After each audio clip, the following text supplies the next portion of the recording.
ప్రియమైన దేవుని కుమారులారా కుమార్తెలారా మీ అందరికీ యేసుక్రీస్తు ప్రభు వారి నామంలో వందనాలు చెల్లిస్తూ ఉన్నాము. తండ్రి అయిన దేవునికి స్తుతులు స్తోత్రములు చెల్లిస్తూ ఉన్నాము.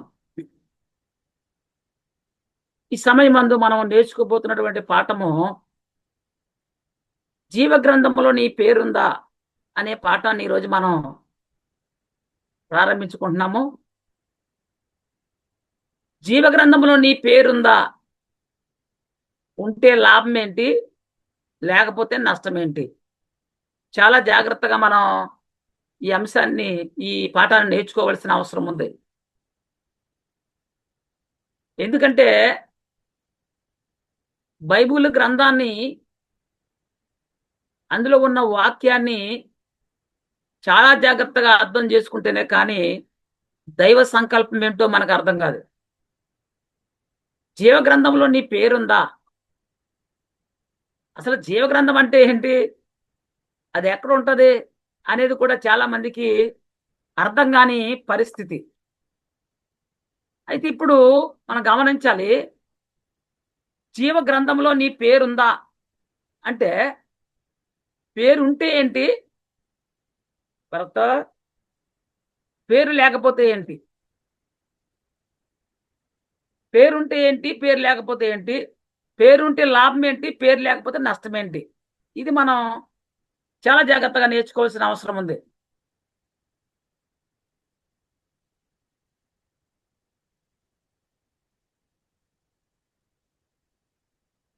అయితే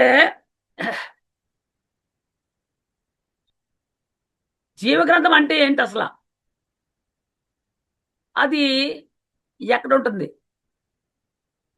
జీవగ్రంథము అంటే ఏమిటి, అది ఎక్కడ ఉంటుంది? ఇది మనం చాలా జాగ్రత్తగా నేర్చుకోవాల్సిన అవసరము ఉంది. పేరుంటే లాభం ఏంటి, పేరు లేకపోతే నష్టం ఏమిటి అనేది మనం గ్రహించుకోవాల్సిన అవసరం ఉందో తెలుసుకుందాము. అలాగే జీవగ్రంథం అంటే ఏమిటి, అది ఎక్కడ ఉంటుంది? పేరుండడం, జీవగ్రంథంలో పేరు ఉండడం అంటే అర్థం ఏంటి, పేరు లేకపోవడం అంటే అర్థం ఏమిటి? జీవగ్రంథంలో పేరు ఉండడం అంటే ఏంటి, జీవ గ్రంథంలో పేరు లేకపోవటం అంటే ఏంటి అనేది కూడా మనము ఈరోజు నేర్చుకోవడం ప్రయత్నం చేద్దాం. ఇప్పుడు పేరు జీవగ్రంథంలో పేరు ఎప్పుడు ఉంటుంది? జీవగ్రంథంలో పేరు ఎప్పుడు ఉంటుంది, ఎప్పుడు ఉండదు. బ్యాటరీ సరే, కరెంట్ పోతుంది కదా. ఈ యొక్క వచనాలను మనం జాగ్రత్తగా నేర్చుకోవడం ప్రయత్నం చేద్దాము. ప్రకటన గ్రంథము 20వ అధ్యాయము మనం గమనిస్తే 12వ వచనం, మరియు గొప్పవారేమి కొద్దివారేమి మృతులైన వారు అందరూ ఆ సింహాసనము ఎదుట నిలువబడి చూచితిని. అప్పుడు గ్రంథములు ఇప్పబడెను. చూడండి, గ్రంథములు ఇప్పబడెను. అలాగే ఇక్కడ ఏమని రాయబడిందంటే గ్రంథములు ఇప్పబడెను అని చెప్తూ, మరియు జీవ గ్రంథమును వేరొక గ్రంథమును విప్పబడిననుంది. జీవ గ్రంథమును వేరొక గ్రంథమును విప్పబడిననుంది. ఆ గ్రంథముల యందు రాయబడి ఉన్న వాటిని బట్టి తమ క్రియల చొప్పున మృతులు తీర్పు పొందిరి అని ఉంది. ప్రకటన 20లో 15వ వచనం చూడగలిగితే, ఎవని పేరైనను జీవ గ్రంథమందు వ్రాయబడినట్టు కనబడని ఎడల, ఎవరి పేరైనా జీవ గ్రంథమందు వ్రాయబడినట్టు కనబడని ఎడల వాడు అగ్నిగుండములో పడవేయబడును. చాలా జాగ్రత్తగా మనం గమనించాలి. పేరు రాయబడకపోతే వాడు అగ్నిగుండంలో పడవేయబడతాడు అని రాయబడింది. గ్రంథములో పేరు రాయబడని వారు పరిస్థితి, వాడు అగ్నిగుండంలో పడవేయబడతాడు అని ఉంది. మన పేరు జీవ గ్రంథములో ఉండాలా వద్దా? ఉండాలి అంటే ప్రతి ఒక్కరు కూడా గమనించాలి. మన పేరు జీవ గ్రంథంలో ఉండాలా వద్దంటే ఉండాలి, ఖచ్చితంగా ఉండాలి. ఉండకపోతే ఏంటి అంటే, ఉండకపోయిన వారు అగ్నిగుండంలో పడవేయబడతారని రాయబడింది. కాబట్టి అందరి పేర్లు కూడా జీవగ్రంథం మందు రాయబడాలి. మన పేరు జీవగ్రంథంలో ఉండాలా వద్దు అంటే ఉండి తీరాలి ఖచ్చితంగా. ప్రకటన 21 అధ్యాయంలో 27 వచనం. ప్రకటన 21:27 గొర్రెపిల్ల యొక్క జీవగ్రంథం మందు రాయబడిన వారే దానిలో ప్రవేశించరు. చూడండి, గొర్రెపిల్ల యొక్క జీవగ్రంథం. ఇందాక జీవగ్రంథం అనుకున్నాం కదా ఆ వచనంలో.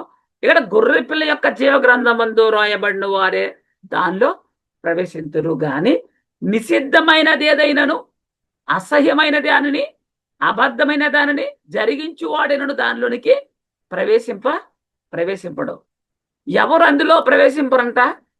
నిషిద్ధమైనది ఏదైనాను, అసహ్యమైన దానిని, అబద్ధమైన దానిని జరిగించువాడైనను దానిలోనికి ప్రవేశింపడు అన్నాడు. ఎవరు ప్రవేశిస్తారు అంటే గొర్రెపిల్ల జీవగ్రంథంలో పేరు రాయబడిన వారు మాత్రమే ప్రవేశిస్తారంట. గొర్రెపిల్ల జీవగ్రంథం ఉంది అని బైబిల్ గ్రంథం చెప్తుంది, నేను చెప్పడం కాదు. గొర్రెపిల్ల యొక్క జీవగ్రంథం ఉంది అని పరిశుద్ధ గ్రంథమే చెప్తుంది. అసలు జీవగ్రంథములో మన పేరు ఉందా లేదా అనేది ఎలా తెలుస్తుంది మనకి? ఎందుకంటే మనం ఎత్తుకుంటా చూసుకుంటా పోతే అందులో పేర్లు రాయబడతాయా? జీవగ్రంథంలో, గొర్రెపిల్ల యొక్క జీవగ్రంథంలో మన పేరు ఉందా, రాయబడిందా లేదా అనేది ఎలా తెలుస్తుంది? జీవగ్రంథం అనేది ఉందా అంటే అది ఎక్కడ ఉంది? ఉంటే జీవగ్రంథం అనేది ఉందా? ఉంటే అది ఎక్కడ ఉంది? అందులో మన పేరు ఉందా? ఎలా చూసుకోవాలి? ఆ గొర్రెపిల్ల యొక్క జీవగ్రంథం ఎక్కడుంది? ఈ తెలియకపోతే మనం అందులో ప్రవేశింపలేం కదా. ఉందా లేదనేది చూసుకోవాలి. ముందు ఉందా లేదని చూసుకోవాలంటే ఆ గ్రంథం ఎక్కడుందో మనకు తెలియాలి. పేరు ఎలా రాయబడుతుంది? మన పేరు ఆ జీవగ్రంథంలో ఎలా రాయబడుతుంది? ఎవరు రాస్తారు? ఎలా రాయబడుతుంది? ఆ జీవగ్రంథంలో పేరు ఎవరు రాస్తారు? ఇది మనము తెలుసుకోవలసిన అవసరము ఉంది. జీవగ్రంథంలో మన పేరు లేకపోతే చాలా ప్రమాదం. ఎందుకు అంటే వారు అగ్నిగుండములో పడవేయబడతారు. నిత్య నరకం. అగ్ని ఆరదో పురుగు చావదు. ఆరని అగ్ని, ఊదనక్కర్లేని అగ్ని, కనకనలాడుతున్న అగ్ని అది. కానీ మనిషికి ఇది అర్థం కాక, ఏమంటే తెలియక దేని కొరకు ప్రయాసపడుతున్నాడు ఒక్కసారి ఆలోచన చేయండి. దేని కొరకు ప్రయాసపడుతున్నాడు? కానీ మనిషికి ఇది అర్థం కాక, తెలియక దేని కొరకు ప్రయాసపడుతూ ఉన్నాడో ఒక్కసారి తెలుసుకోవలసిన అవసరం ఉంది. అసలు నీవు క్రీస్తుని ఎందుకు నమ్ముకున్నావు? చాలా మందిని మీరు ప్రశ్న వేయండి. శరీర సంబంధమైన, లోక సంబంధమైన అవసరాల కోసం నమ్ముకున్నామని చెప్పి వాళ్ళని చూస్తాం మనం. నీవు ఈ లోక సంబంధమైన వాటి కోసం నీవు ప్రభువుని నమ్ముకుంటే మనుషులందరికంటే దౌర్భాగ్యులవుతారని లేఖనం సెలవిస్తుంది. మనిషి తన జీవిత కాలములో తప్పనిసరిగా తెలుసుకోవలసిన పరిస్థితి ఒకటి ఉంది. అది నీ పేరు జీవగ్రంథంలో రాసుకోవాలి. మనిషి జీవిత కాలంలో తప్పనిసరిగా తెలుసుకోవలసినటువంటి అవసరం ఏంటదంటే నీ పేరు జీవగ్రంథంలో రాసుకోవాలి. యేసు ప్రభు వారు జీవించబడి ఉన్న కాలంలో 2 సంగతులు చెప్పాడు ఆయన. 2 సంగతులు. ఒకటి, రొట్టె వలన జీవించును. అంటే మనిషి రొట్టె వలన మాత్రమే కాదు గాని దేవుని నోట నుండి వచ్చు ప్రతి మాట వలన జీవించును అన్నాడు. ఒకటి, రొట్టె వలన జీవించేది ఏంటి? శరీరం. ఇది జాగ్రత్తగా గమనించాలి. మరి దేవుని నోట నుండి వచ్చి ప్రతి మాట వల్ల జీవించరు అంటున్నాడు కదా, ఆత్మ. అంటే ఒకటి, రొట్టె వలన జీవించేది శరీరము, నోటి నుండి వచ్చు మాట వలన జీవించేది ఆత్మ. క్రీస్తు చెబుతూ ఉన్నాడు, నా ఆజ్ఞలు నిత్య జీవమని, నా మాటలు నిత్య జీవం అని చెప్తున్నాడు. యేసు దగ్గరకు వచ్చిన నీవు దేనికోసము ప్రయాసపడుతున్నావు? శరీరం కోసమా, ఆత్మ కోసమా? నువ్వు తెలుసుకోవాలి. నీ ముందు 2 రకముల ఫలములు ఉన్నాయి. ఎక్కడ? ఏదేను తోటలో ఆదాము ముందు 2 ఫలములు ఉన్నాయి. ఒకటి జీవవృక్ష ఫలాలు ఉన్నాయి, 2 మంచి చెడ్డ తెలివినిచ్చే వృక్ష ఫలాలు ఉన్నాయి. మనిషి ఏదేను వనములో జీవవృక్ష ఫలాలు తినలేదు. దేవుడు తినవద్దని చెప్పిన వాటినే తిన్నాడు ఆదాము. ఇప్పుడు మనము మన జీవితాల్లో ఏం చేస్తున్నామో, దేవుడు ఏం చేయమన్నాడు వాటిని చేయక, దేవుడు చెయ్యొద్దు అని చెప్పిన వాటిని మనం చేస్తున్నాం. ఎంతసేపు శరీర సంబంధమైన అవసరాలు, లోక సంబంధమైన సంగతుల కోసం. ఎక్కడికి వెళ్ళామని అడిగితే వారాలు చేస్తున్నామంటాడు. ఏమయ్య అంటే, నాకు జబ్బు చేసిందండి, వారాలు చేస్తానని అంటాడు. మనిషి శరీరం కొరకు ప్రయాసపడుతున్నాడు, ఆత్మ కోసం కాదు. ఆలోచన చేయండి. ఇప్పుడు కూడా దేవుడు చేయమని చేయకుండా చెయ్యొద్దన్న సంగతులు చేస్తున్నారు. మనిషి అందరు పురుషుల కలయిక అంటే 2 పురుషుల కలయిక. బాహ్య పురుషుడు, ఆంతర్య పురుషుడు అనగా శరీరం, ఆత్మ. నేననేది ఎవరు అంటే ఆత్మ, నేననేది శరీరము కాదు. నా చెయ్యి, నా తల, నా శరీరము అంటున్నావే, ఇంతకీ ఎవరు? ఈయన ఆత్మ.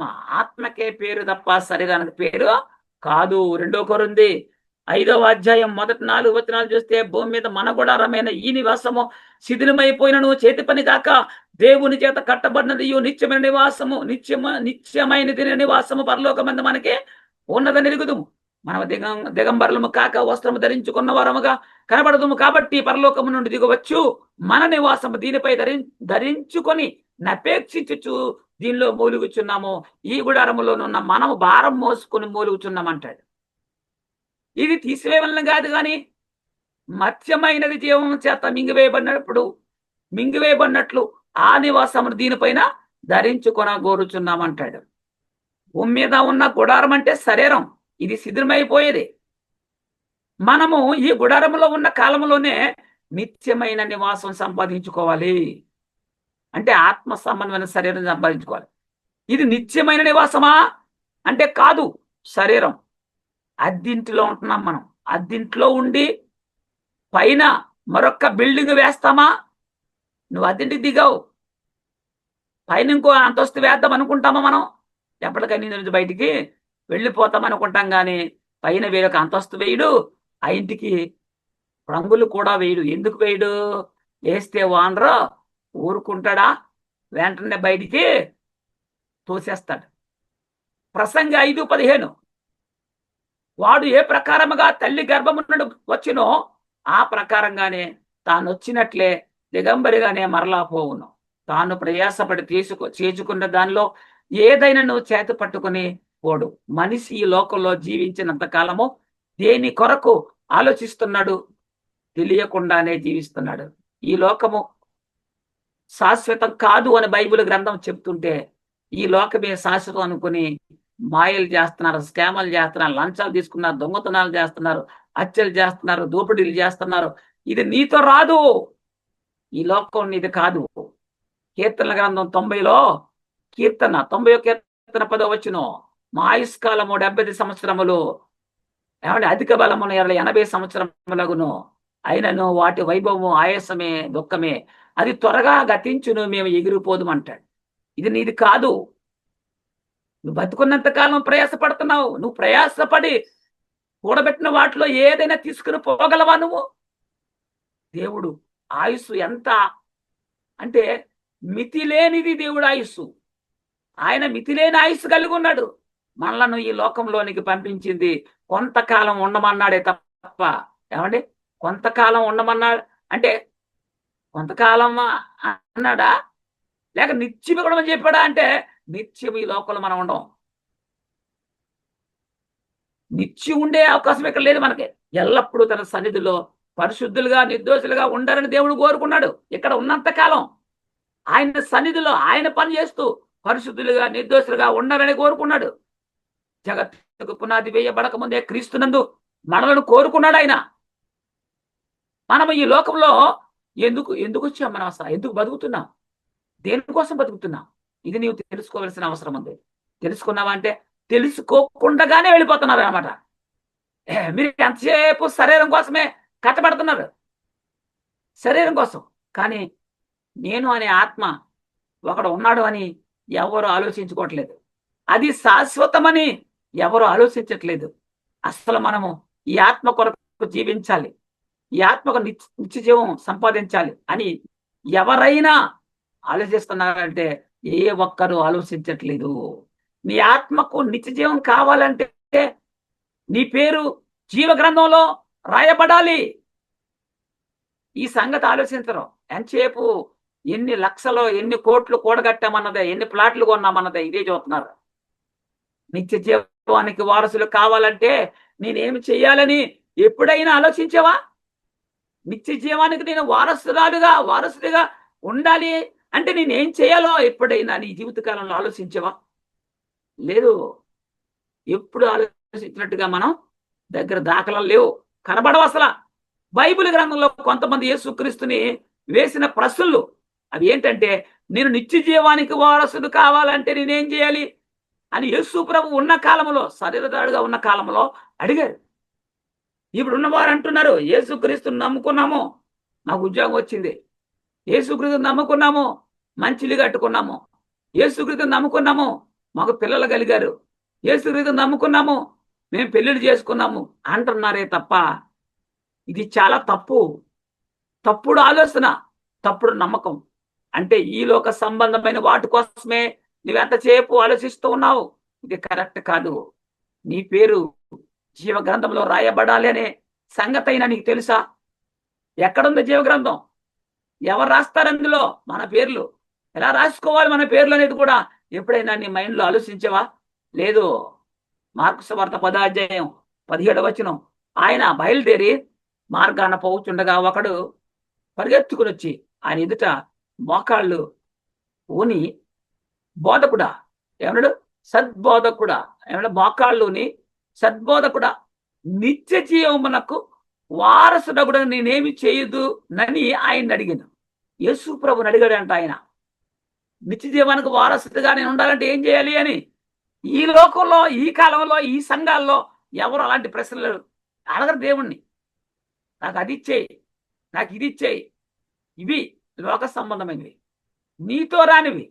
అది లూకా సువార్త 18:18 అంటాడు, ఒక అధికారి ఆయనను చూసి, సద్బోధకుడా, నిత్య జీవమునకు వారసుడగుడు నేనేమి చేయవలనని ఆయన అడిగాడు.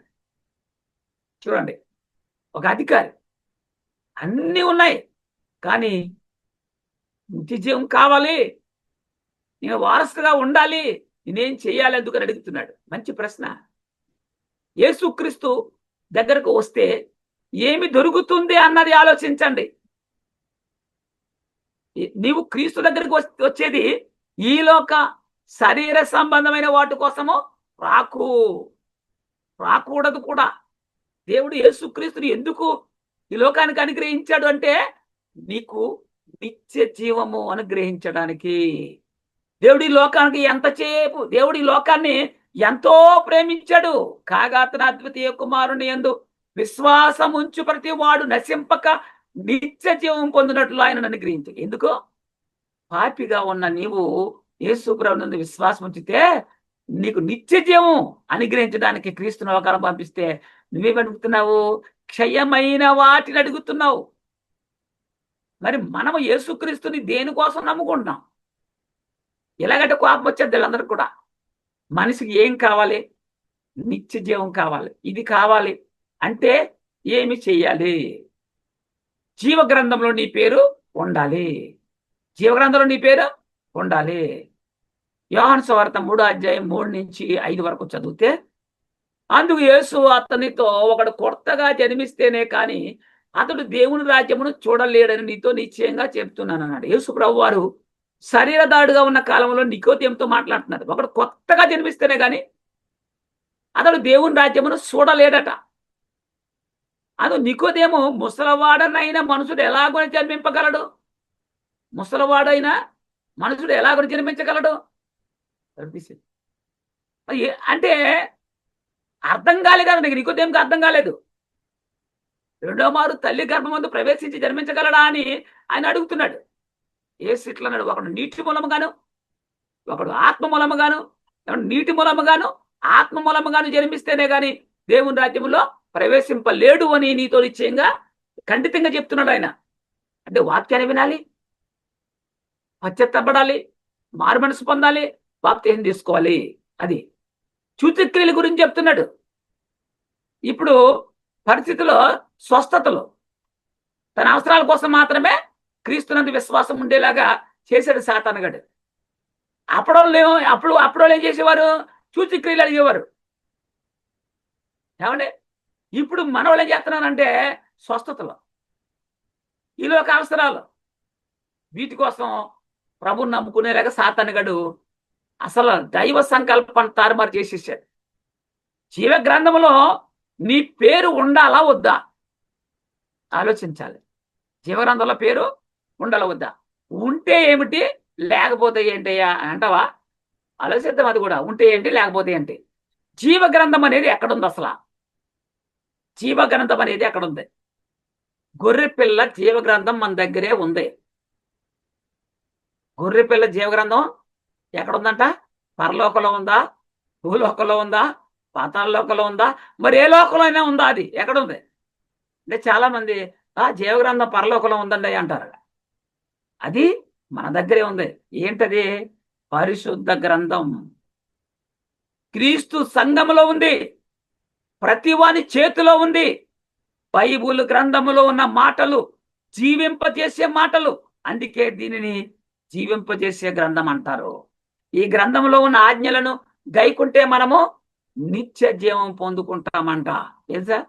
ఆ గ్రంథములో ఉన్నటువంటి వాక్యాన్ని గైకున్నవాడు నిత్య జీవాన్ని పొందుకుంటాం. బైబిల్ గ్రంథము ఏమిటి అనేది ఇప్పటికీ చాలా మందికి అర్థం కాదు. బైబిల్ చదువుతూ ఉంటే నిద్ర వస్తూ ఉంటది. సాతాను అది నీకు అర్థం కాకుండా చేస్తాడు. బైబిల్ చదువుతుంటే నిద్రే, కునుపాట్లు వస్తాయి. చదువుతుంటే అది నీకు అర్థం కాకుండా అయోమయం, నీకు ఇసుకు కనబడుతుంటది. అంటే అది నీకు అర్థం కాకుండా చేయాలన్నదే వాడి పని. యేసుక్రీస్తు చెబుతూ ఉన్న మాట, లేఖనముల యందు చూడండి, లేఖనముల యందు నిత్య జీవము కలదని అవే నన్ను గూర్చి సాక్ష్యం ఇస్తున్నాయని చెప్పాడు. లేఖనం, బైబిల్ గ్రంథంలో లేఖనాలు వచనాల్లోనే మరి నిత్య జీవం ఉందంట. ఇక్కడ దీనిలో నిత్య జీవం ఉన్నది అంటున్నాడు. అంటే లేఖనములో ఏముందంట? నిత్య జీవము ఉంది. యోహాను సువార్త 5:20 తండ్రి కుమారుని ప్రేమించుచు తాను చేయు వాటినెల్లను ఆయనకు అగపరుచుచున్నాడని మీతో నిశ్చయంగా చెబుతున్నాను. మరియు మీరు ఆశ్చర్యపడినట్లు వీటికంటే గొప్ప కార్యములను ఆయనకు అగపరుచును అన్నాడు. ఈ మాటలో జీవం ఉంది. బైబిల్ గ్రంథంలో రాయబడినటువంటి మాటలన్నీ ఆత్మ సంబంధమైన సంగతులు. అవి నిత్య జీవం కలగజేసే మాటలు. ఈ జీవం ఎవరిలో ఉంది అంటే ఆయన కుమారుల్లో ఉంది. అపోస్తుల కార్యాలు 16:17 చూస్తే, అపోస్తుల కార్యాలు 16:17 ఆమె పౌలును మమ్మును వెంబడించి ఈ మనుషులు సర్వోన్నతుడిని దేవుని దాసులు, వీరి మీకు రక్షణ మార్గమును ప్రచురించువారునై ఉన్నారని కేకలు వేసి చెప్పిన. పౌలు శీలలో క్రీస్తును గురించిన మాటలు బోధిస్తున్నప్పుడు అక్కడ ఒక ఆమె వారి వెంబడి వెళ్ళి మాట్లాడుతుంది. దెయ్యం పెట్టేటప్పుడు ఒక అమ్మాయి, వీరు మీకు ఈ మనుషులు సర్వోన్నతుని దేవుని దోస్తులు అంటే వీళ్ళు, వీరు మీకు రక్షణ మార్గం అంటే వాక్యం, ఆ వాక్యం రక్షణ ప్రచురించు వారునే ఉన్నారని కేకలు వేస్తూ ఉన్నారు. ఆత్మను రక్షించే మాటలు లేఖనాల్లో ఉన్నాయి. వాక్యం యాకోబు గారు రాసిన పత్రిక 1వ అధ్యాయము 25వ వచనాన్ని కూడా చూద్దాం. అయితే స్వాతంత్రమునిచ్చు సంపూర్ణమైన నియమములో తేరి చూసి నిలకడగా ఉండువాడెవడో వాడు వినుమర్చువాడుగాక క్రియను చేయువాడై ఉండి తన క్రియలలో ధన్యుడగును అన్నాడు. అంటే ఆత్మ ఆత్మను రక్షించే శక్తి గల వాక్యం. ఆత్మను రక్షించే శక్తి వాక్యంలో ఉంది. దేవుని శక్తి వాక్యంలో సువార్తలో ఉంది. ఆ మొదటి కొరింథీ మొదటి అధ్యాయం 18వ వచనం గాని చూడగలిగితే అక్కడ అంటాడు, సిలువను గూర్చిన వార్త నశించుచున్న వారికి వెర్రితనం, కానీ రక్షింపబడుచున్న మనకి దేవుని శక్తి. దేవుని శక్తి ఎక్కడుంది? భూలోకంలో పరిశుద్ధ గ్రంథంలో ఉంది. అదే సువార్త, అదే వాక్యము. అందుకే ఆలోచించండి, దేవుని శక్తి సువార్తలో ఉంది. యోహాను గారు రాసిన మొదటి పత్రిక 2వ అధ్యాయం, యోహాను గారు రాసిన మొదటి పత్రిక 2వ అధ్యాయము 25, నిత్య జీవము అనుగ్రహించునని, నిత్య జీవము అనుగ్రహించునన్నది ఆయన తానే మనకు చేసిన వాగ్దానం. తండ్రి తన కుమారుడు ద్వారా మనకి ఏమి అనుగ్రహిస్తా అన్నాడంట? నిత్య జీవం. మనం ఏమడుగుతున్నాము ఆలోచించండి.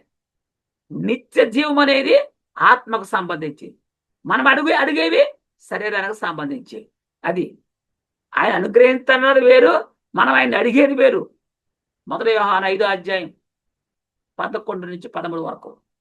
దేవుని కుమారుణ్ణి అంగీకరించేవాడు జీవము గలవాడు. చూడండి, దేవుని కుమారుడు అంటే ఎవరో? యేసుక్రీస్తు దేవుని కుమారుడు. ఆయన అంగీకరించాలి, వాడు జీవం గలవాడు. దేవుని కుమారుని అంగీకరింపని వాడు జీవము లేనివాడు. అది దేవుని కుమారుని నామందు విశ్వాసం ఉంచి మీరు నిత్య జీవం గలవారని తెలుసుకున్నట్లు నేను ఈ సంగతులను మీకు రాయుచున్నాను. ఎవరు నిత్య జీవం గలవారంట?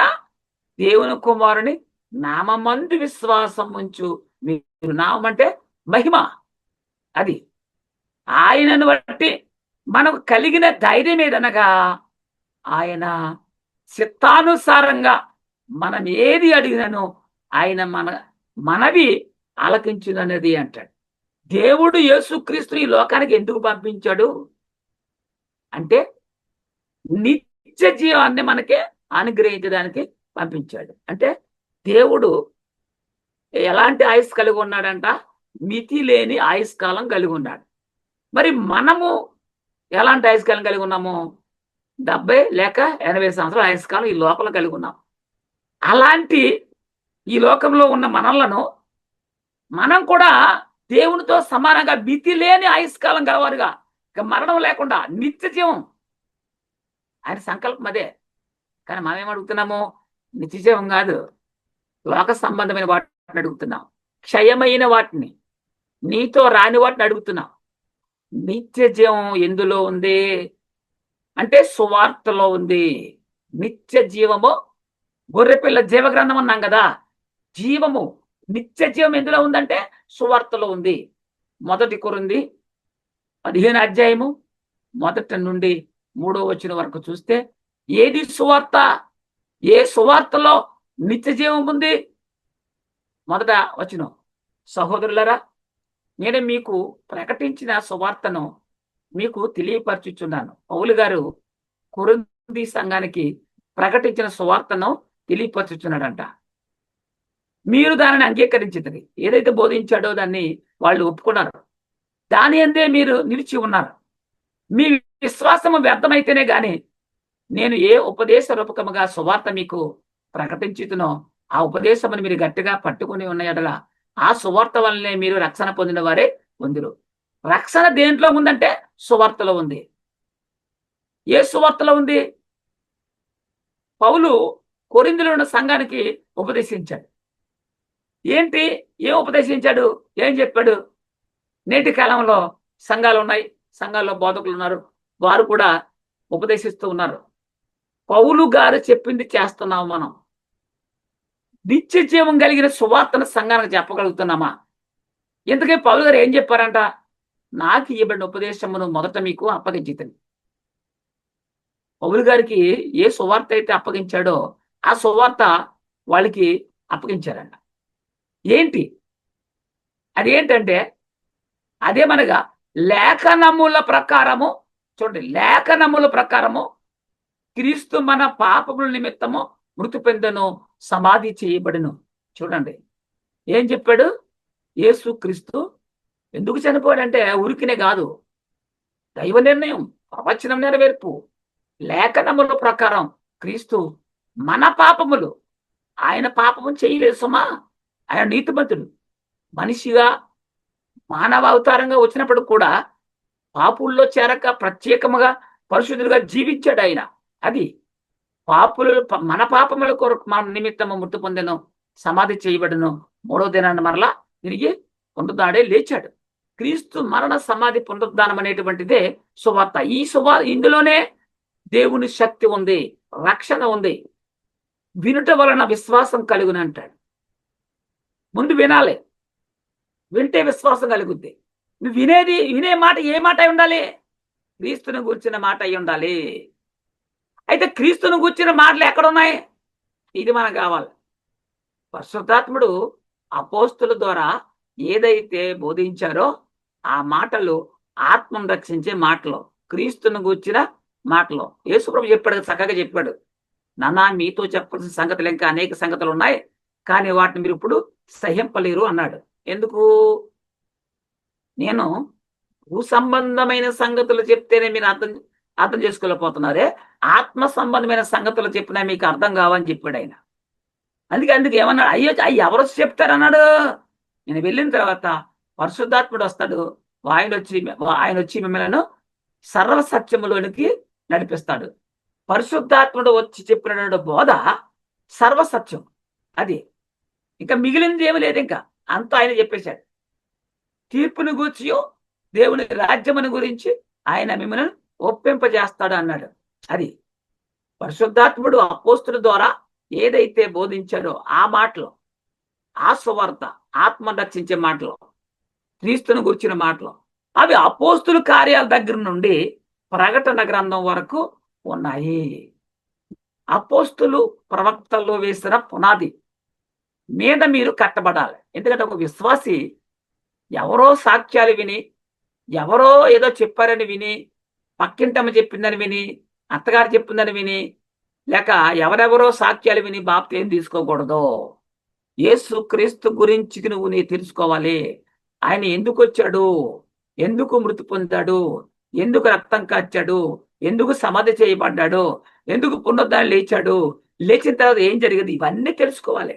అది ఇది ప్రస్తుత కాలంలో ఉన్న మనలను గురించి మాట్లాడుతూ ఉన్నాయి.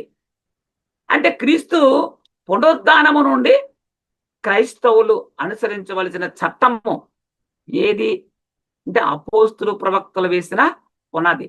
ఒక్క మాట, ఏ బోధకుడైనా ఒక విశ్వాసిని నూతన పరచి బలపరిచి రక్షించాలంటే వాడికి ఏ సంగతులు చెప్పాలంటే క్రీస్తు యేసే ముఖ్యమైన మూలరాయి ఉండగా అపోస్తులు ప్రవక్తలు వేసినటువంటి పునాది మీద మాత్రమే వారిని కట్టాలి. అంటే సిలువ వేయబడిన క్రీస్తుని గురించి చెప్పాలి, పునరుద్ధారణ లేసిన క్రీస్తు గురించి చెప్పాలి.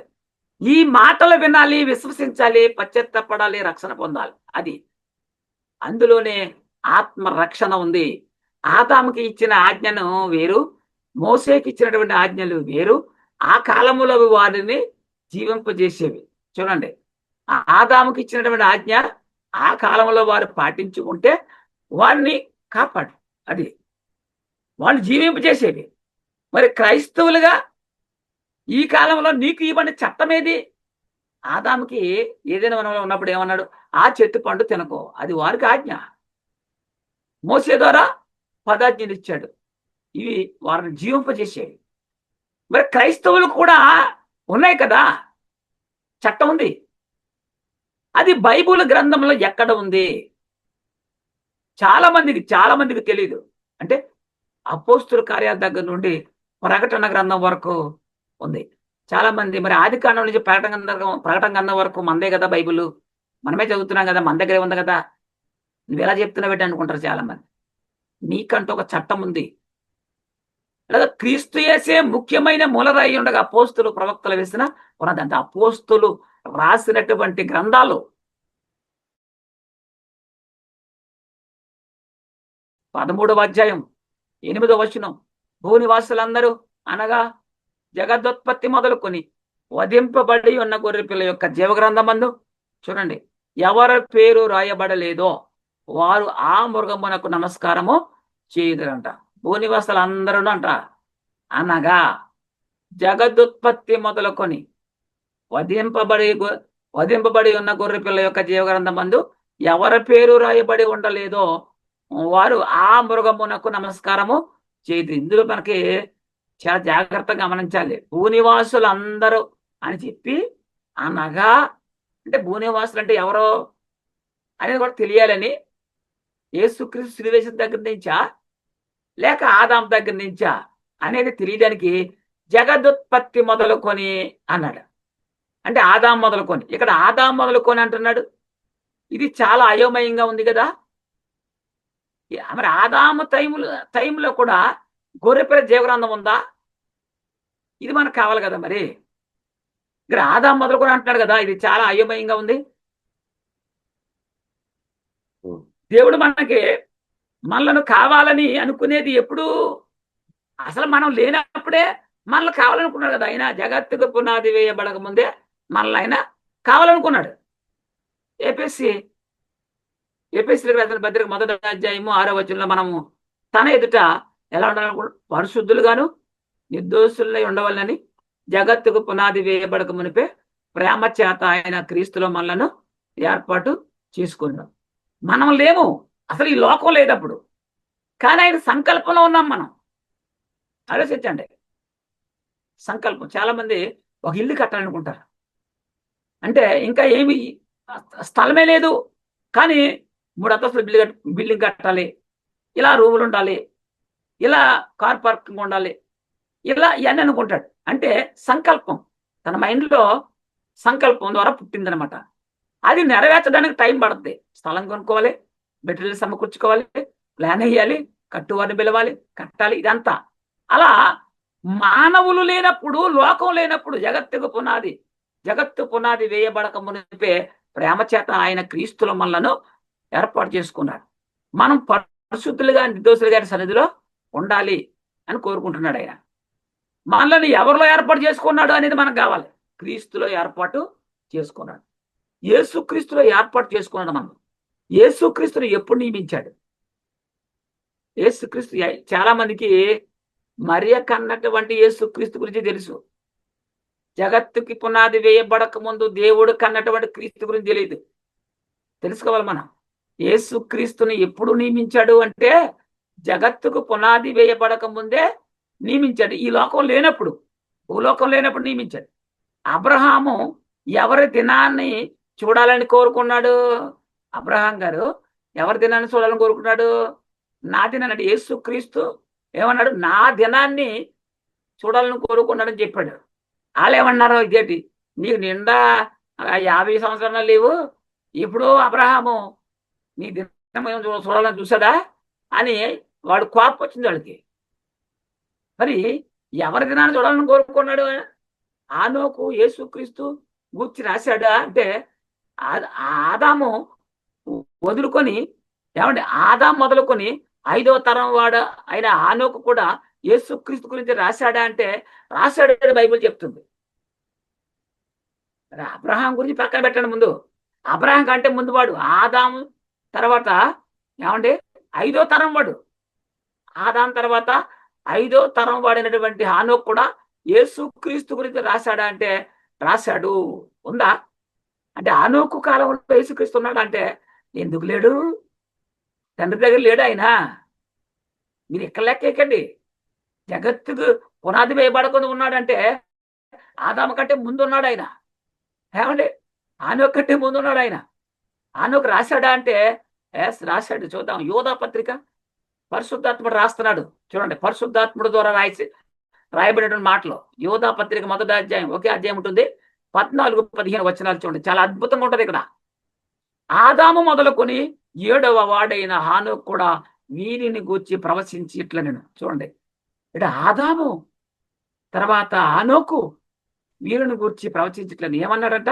ఇదిగో అందరికిని తీర్పు తీర్చుటకును అందరికిని వారిలో భక్తిహీనులందరూ భక్తిహీనముగా చేసిన వారి భక్తిహీన క్రియలను అన్నింటినీ గూర్చియు భక్తిహీనులైన పాపులు తనకు విరోధముగా చేసిన కఠినమైన మాటలన్నింటినీ గూర్చియు వారిని ఒప్పించుటకును ప్రభు తన వివేల పరిశుద్ధుల పరివారముతో వచ్చును. ఎంత స్పష్టంగా చెప్తాడు చూడండి అక్కడ. మోసే క్రీస్తు విషయమై నింద గొప్ప భాగ్యమని ఎంచుకున్నాడు. మోసే ఉన్నాడా? మోసే కాలంలో క్రీస్తు ఉన్నాడా? ఉన్నాడు. ఎక్కడ? పరలోకంలో ఉన్నాడు, రాబోతున్నాడు. ఆలోచన చేయండి. మోసే కూడా చెప్తున్నాడు.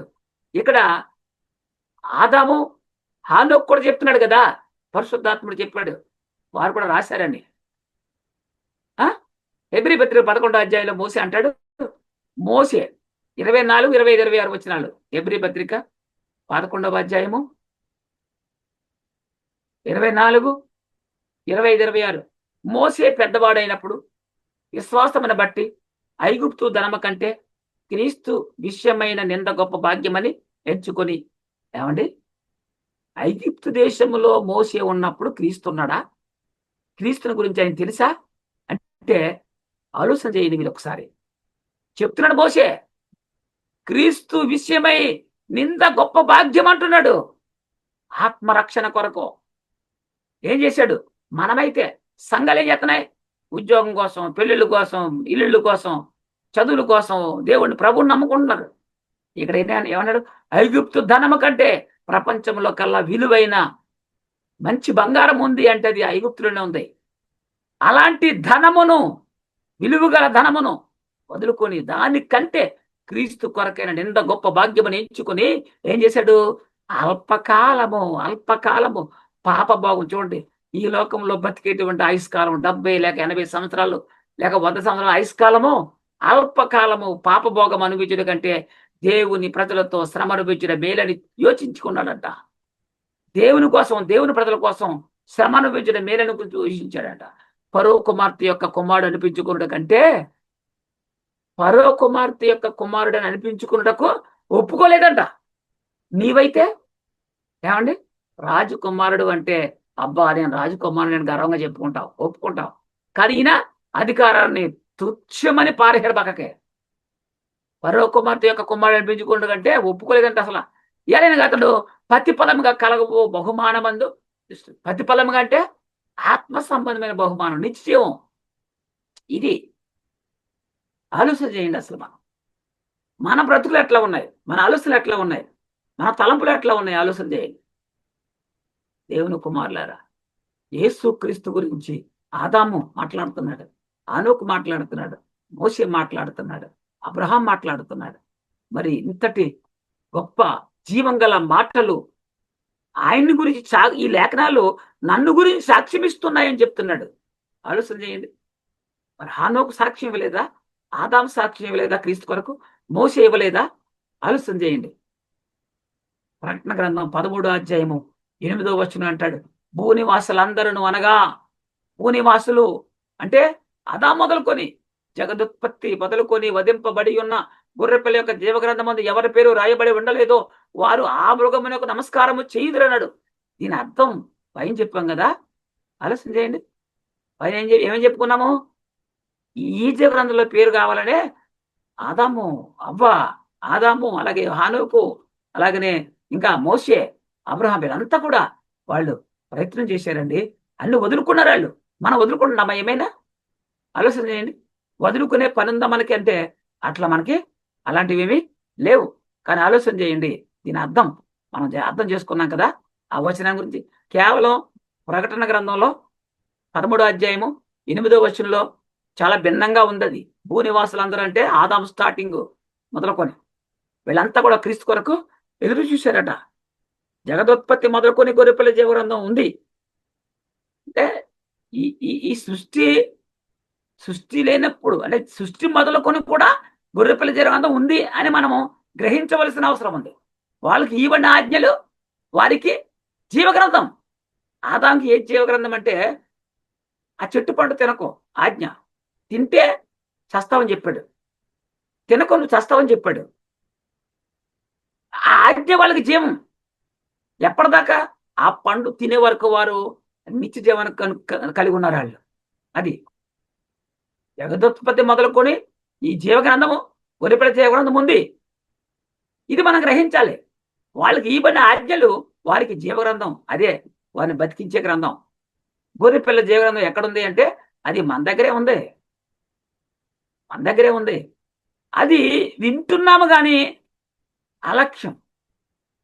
దాన్ని ప్రతిఫలముగా మనం పొందబో బహుమానము ఎంత విలువైనది అనేది ఇప్పటికి కూడా చాలా మందికి అర్థం కాని ప్రశ్న.